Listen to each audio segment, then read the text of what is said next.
lot of work to go because I've used, at this point, every available bus.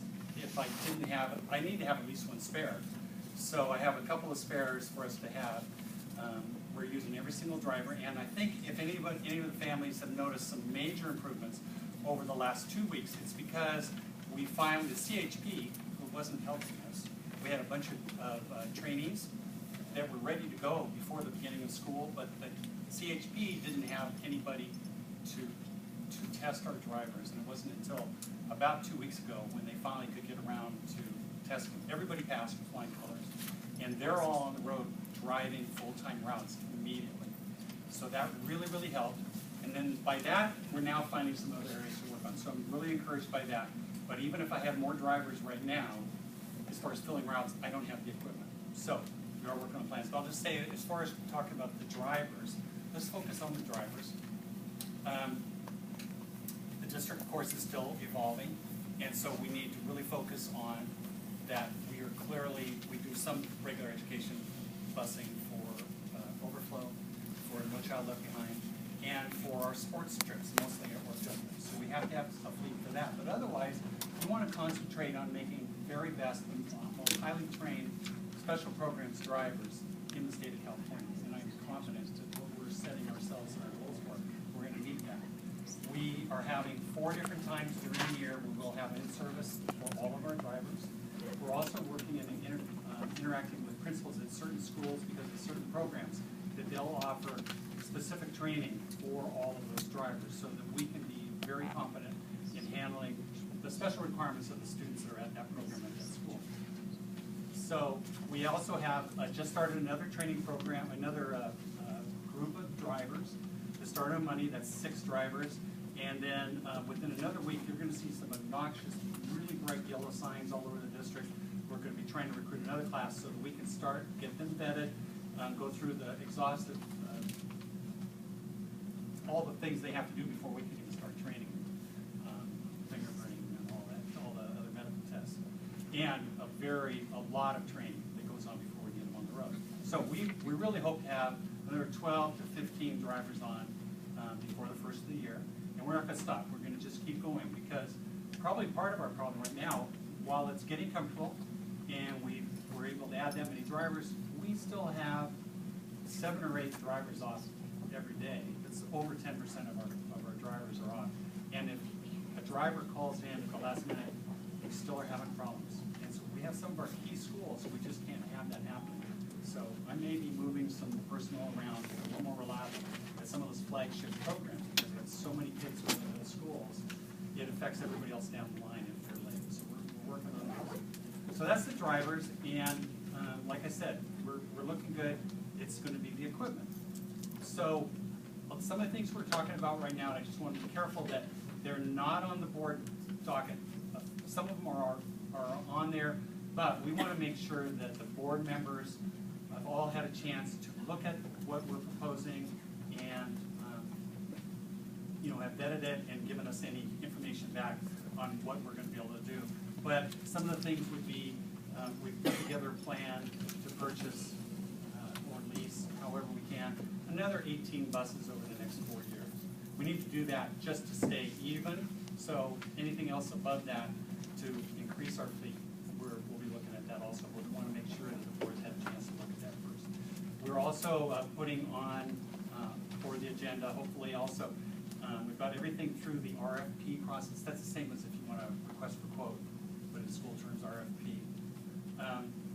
We've gone and vetted that, and we've decided on we're going to recommend for our vendor for GPS and some of the things that's going to be capable and exciting for us, which both Jeff McDaniel and myself are really believe will put us over the top as far as communication, is the ability for you all, I mean any of the families in the district for the special programs, to be able to know exactly where their student is at all times. It'd be a card reader, and they can go on the bus, and you'll know that your student's on that bus, when they got on the bus, when they got off the bus.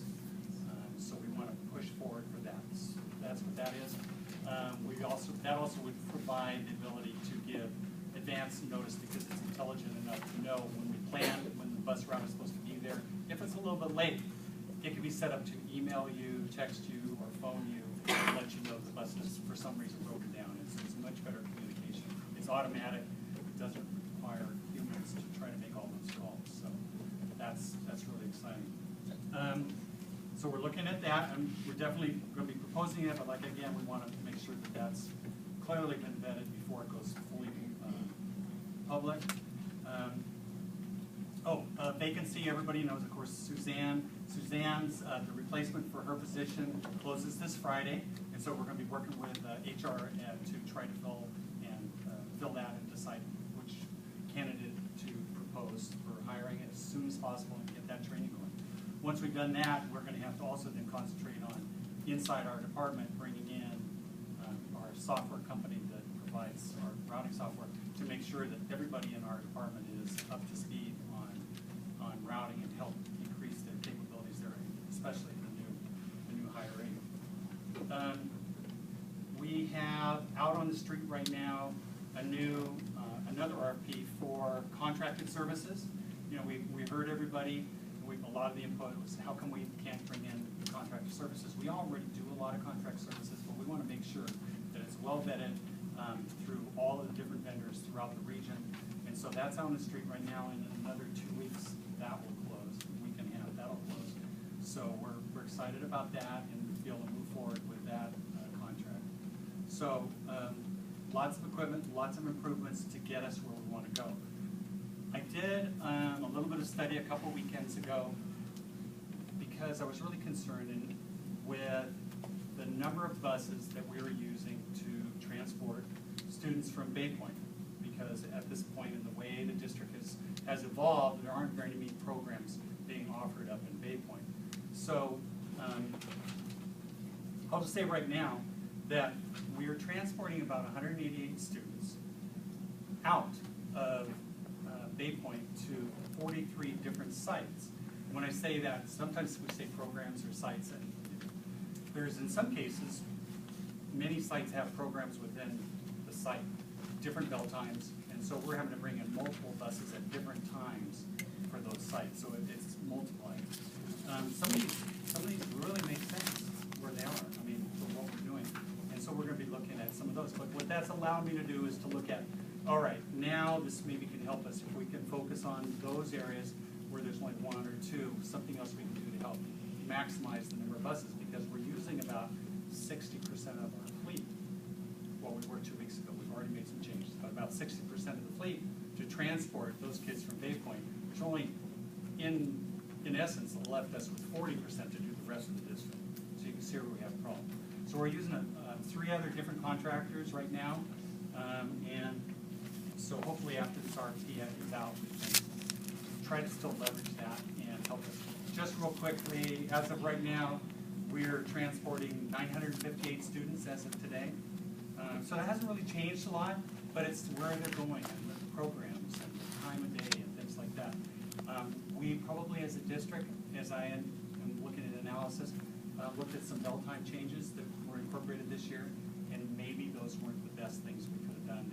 They made the afternoon very, very difficult for us. So many of the schools are all getting out exactly at the same time. So if you really look at how many different sites that we're going to and the number of buses, we just can't physically do it. We know, we've got the vision, we've got the experience to know that we can get there, and so we're excited that we're moving this quickly, and we're getting all the students to school. Now we want to get them all to school on time. Our goal is not what the old model was, but rather that we want all students to be able to be at school 15 minutes before, and then we also schedule the buses not to depart until 10 minutes after the bell time to make sure everybody has time to get the students out of school, because things have changed at schools. In our district, we have a strong belief in mainstreaming. So many of the students are getting them into other classes that the old way of bringing the kids out slightly early so they don't get trampled by the rest of the population isn't possible anymore. So we have to stage our buses and make sure that we're not leaving anybody behind. So we're working on that, and it's just taking a little while to get all those things in.